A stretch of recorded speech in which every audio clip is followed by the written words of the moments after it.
Наместо на состаноци на плажа на Кипар, првиот синдикалец на контролата на летање Александар Тасевски најавил користење службени платени денови за остварување на синдикални активности, а заминал на приватен годишен одмор со придружничка. Ова го тврди правниот тим на МНАФ. Поднесена е кривична пријава против него. Дојавата е од страна на новинари од Кипар кои доставили докази до институцијата. Господинот, за да оствари лични цели, ја злоупотребил својата позиција председател на синдикат и дал известување и барање за користење на платени денови од работа со најава дека ќе користи денови за синдикални активности и синдикални состаноци. А господинот заминал на приватна посета на Кипар заедно со својата љубовна партнерка. Побаравме став и од Тасевски. Во телефонска изјава за Алфа порача дека на ваков начин нема да успеат да го растурат синдикатот.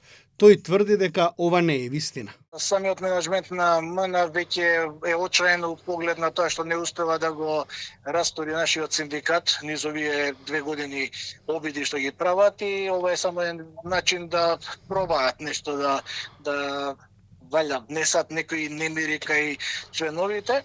Ако они со ова сака да покажат дека нешто ме снимаат или ме пратат ли, не знам откај им се тие идеи, али како и да ете, имало некаква тужба, ако имало ќе се докажеме и тамо.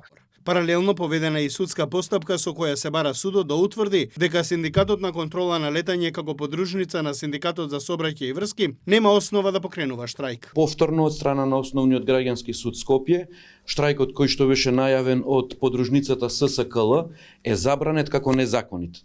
Штрајкот е забранет поради 3 основи, односно барањето за штрајк не содржи никакви синдикални барања, односно барања за заштита на право од работен однос, не е спроведена задолжителна постапка за помирување и последната констатација на судот е дека ССКЛ како подружница нема правен легитимитет самостојно да организира и да спроведува штрајкови. Кавката помеѓу синдикалниот лидер и раководството на МНАФ трае подолго време. Лани Основниот суд донесе пресуда со која се забрани штрајкот во контролата на летање, а потоа апелација го врати на повторно судење со забелешки. Во втората пресуда забелешките се отстранети и сега се очекува конечна разврска за тоа кој има, а кој не право да штрајкува.